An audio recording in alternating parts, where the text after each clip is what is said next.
Kita tuh nggak bisa mencampur adukan suku, agama, ras di dalam pemikiran, Pak. Karena yang namanya hukum itu, ya kan, ada yang namanya equality before the law. Di dalam equality before the law, kalau kita berasas balik dari Yunani, itu kan lambangnya Dewi Justitia. Itu dia pakai timbangan, dia pakai pedang, dan dia pakai tutup mata. Kenapa tutup mata? Jadi dia nggak tahu siapa yang diadili. Misalnya, saya sebagai seorang Kristiani, ya kan, saya jujur sama Pak Habib Rizik nggak pernah ketemu, nggak pernah kenal. Juga Pertanyaan saya pengen ketemu dan pengen kenal nggak? Dua hal, Bang. Satu itu adalah masalah kilometer 50, yang kedua masalah kebakaran Kejagung. Kenapa? Karena asal muasalnya saya berbicara itu, saya melihat kesamaan, similarity antara kasus Brigadir J dengan kilometer 50 dengan kebakaran di Kejagung, yaitu orang dan timnya itu timnya Ferdy Sambo. Jadi dalam konteks KM 50 itu sebenarnya kan mereka tuh sudah menyerah, tapi disinilah ada tim gebuk di mana mereka mau show power. Kenapa? Karena tim sebelumnya yaitu di bawah Nana Sujana kan seolah-olah tumpul terhadap Habib Rizik. Nah inilah mau seolah-olah timbul sebagai pahlawan bisa menyelesaikan. Makanya kan mereka pada naik pangkat itu. Dinaikkan pangkat, Nana Sujana dipindah, Fadil Imran masuk. Tapi Fadil ini pintar. Fadil ini nggak pernah ngotorin dirinya sendiri. Dia suruh orang selalu.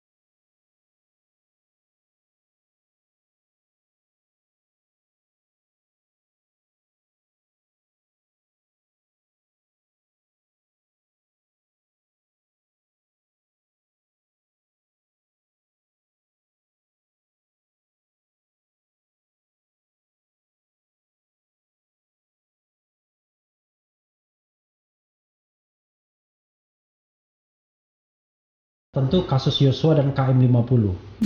Kasus Yosua dan KM 50 dalam perspektif saya ini adalah soal tragedi kemanusiaan, ya. Tapi banyak orang yang mendekatinya dari perspektif sara, suku, agama, ras, antar golongan. Di Yosua ini tereliminasi soal perspektif sara, masyarakat kompak. Tapi di KM 50 yang korbannya 6 nyawa, seolah-olah kagak ada orang yang peduli, terutama kalau dia dipersepsikan pendukung Presiden Jokowi. Jadi yang ribut itu cuman orang FPI, cuman PA 212, orang-orang yang katakanlah disebut kadrun-kadrun, kira-kira begitu. Nah begitu ada seorang Alvin Lim yang jelas bukan kadrun ngomong soal KM 50, orang tentu penasaran. Bro, silakan elaborasi soal dua ini, soal apa yang Anda observasi soal Brigadir Yosua, ya, kasus ini, dan apa yang Anda observasi soal KM 50. Silakan, Bro. Oke, makasih Bang Rafli ya.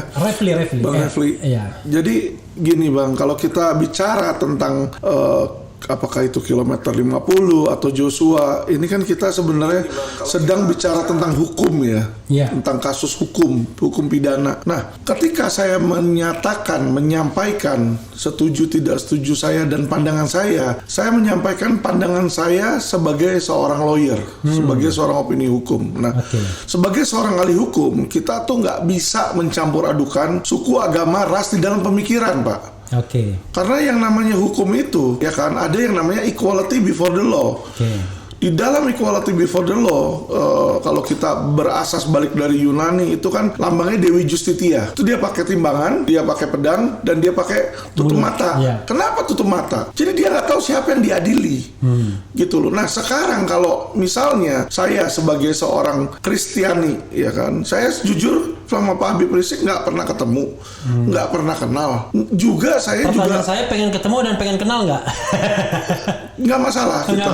Nambah teman tuh nggak ada salahnya, Bang.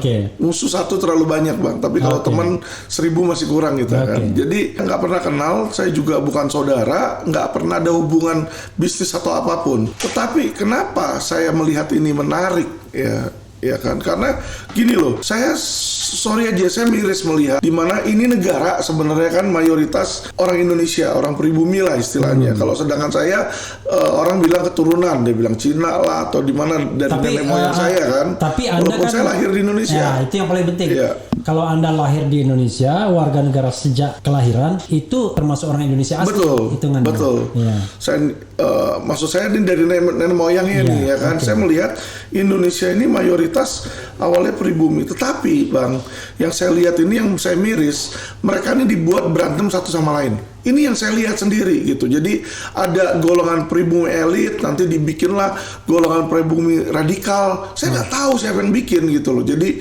dibikinlah kadrun lah, kecebong lah, kelelawar lah gitu kan. Sebenarnya saya lihat ini semua adalah salah satu taktik divide et impera. Sebenarnya taktik ini untuk memecah belah.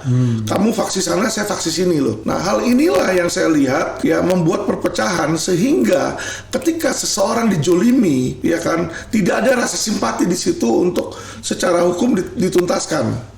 Karena dia melihat antipati, biarin aja yang itu mah nggak usah biarin. Padahal kalau kita malah bicara, ada yang mengucapkan selamat tuh. Kenapa? Ada yang mengucapkan selamat, ngirim papan bunga, karangan bunga ke Polda Metro Jaya karena sudah dalam tanda kutip menembak 6 orang itu. Itu kan zalim sekali rasanya. Betul Bang. Jadi saya nggak melihat seperti itu. Jadi kita hidup di Indonesia, bahkan saya 10 tahun di Amerika pun saya minoritas juga di sana. Ya kan, jadi kita sudah merasakan. Dari tahun berapa bro di Amerika? Di Amerika dari tahun 95 sampai 2005 saya. Oke, 95 sampai 2005. Ya kan minoritas juga, sering juga di sana. Kalau kita ke yang daerah ekstrim kayak Texas, daerah East gitu kan, sama mereka juga ngatain kita. Kalau kayak orang hitamnya niger lah, kalau orang Cinanya cing lah gitu kan. Ya kita udah biasa aja karena kita melihat orang yang seperti itu tuh belum dewasa Bang. Secara mental. Nah makanya ketika selama ini orang nggak pernah menanyakan saya karena saya bukan public figure. Saya memulai LQ. Ketika saya mulai LQ, disitulah kita harus LQ itu law firm yang bersangkutan ya? Law firm saya. Jadi LQ itu legal quotient. Jadi kita harus cerdas secara hukum. Nah cerdas secara hukum berarti kita melihat memandang sesuatu, nggak bisa kita masukin unsur sara di situ. Dimulailah makanya kita law firm kami ya kan, kami nggak memandang itu sara, mau itu Muslim, mau itu Buddha, mau itu Kristen, diintimidasi sama oknum, kita pasti akan lawan, kita akan bela. Nah hal yang sama kita melihat loh, ini apa nih kilometer 50? Mereka bilang selama ini LQ nggak bicara, enggak juga, kita setahun ini sudah berbicara, cuma selama ini karena kita baru, kita nggak terkenal Mas. Jadi karena kita nggak terkenal, orang belum tahu. Jangan berubah Mas, Bang aja. Iya Bang. Masih muda soalnya mukanya. Lalu kemudian sekarang lebih banyak ngomong begitu ada Brigadir Joshua, kemudian ngomong juga KM 50. Apa yang bro lihat dalam KM 50 ini yang dalam perspektif hukum kok seperti mengoyak-oyak keadilan? Apa yang dilihat? Jadi masalah itu saya bawa awalnya itu di dalam video podcast saya ya di LQ itu adalah dua hal Bang. Satu itu adalah masalah kilometer 50, yang kedua masalah kebakaran Kejagung. Kenapa? Karena asal muasalnya saya berbicara itu, saya melihat kesamaan, similarity between antara kasus Brigadir J dengan kilometer 50 dengan kebakaran di Kejagung. Yaitu orang dan timnya itu timnya Ferdy Sambo. Jadi tim yang penggebuk di KM 50 itu timnya Jerry Siagian antara Jatanras sama Kamnek. Saya tahu sendiri karena saya juga dipersekusi sama Kamnek. Jatanras itu kejahatan keras ya? Kejahatan dan kekerasan. Kejahatan dan kekerasan. Kalau Kamnek? Kamnek keamanan negara. Keamanan negara. Di di Polda Metro. Dan ini yang terlibat dalam kasus Joshua ini juga ada Jatanrasnya, ada Kamneknya kayaknya. Betul.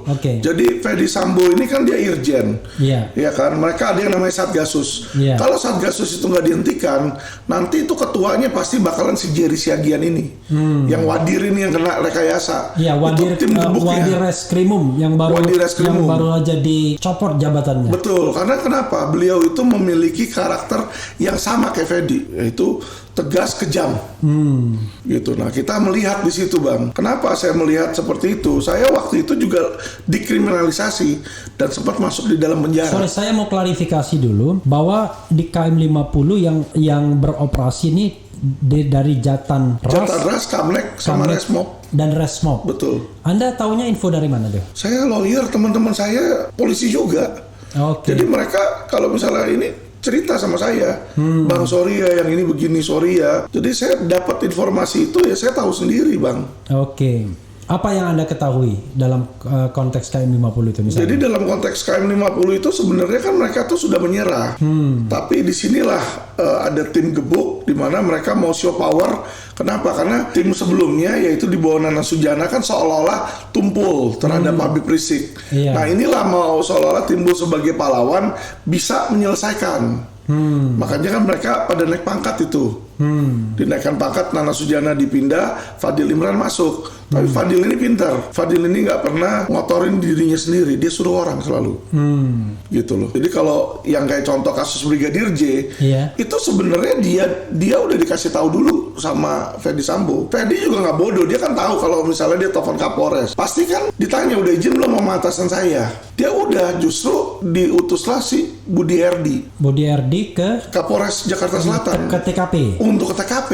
Yang mengutus? Ya pasti sepengetahuan, seperizinan Kapolda lah. Oh itu maksudnya. Itu common sense ya. Nah, makanya Kapolda nggak datang langsung. Itu bukan informasi tapi common sense-nya ya. Oh informasi ini tadi saya ada teman saya juga yang ditelepon sama Budi Herdi. Oke. Budi Herdi ini komplain, dia bilang dia tuh jadi tumbal karena kenapa? Karena dia merasa dia merasa si Kapolda ini pintar gitu loh.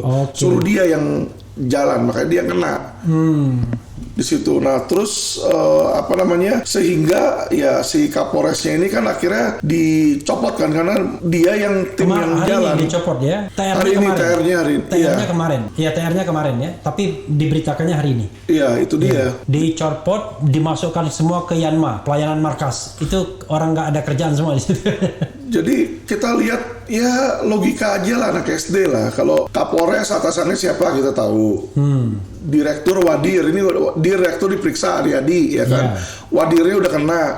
Nah Wadir 3 kasubditnya juga udah kena ya. Tapi kan? Dirnya juga diperiksa kalau nggak salah ya. Kenapa? Dirnya juga diperiksa nih hari ini kan? Dirnya diperiksa juga kan hari Engki karena itu kan atas desakan massa kan.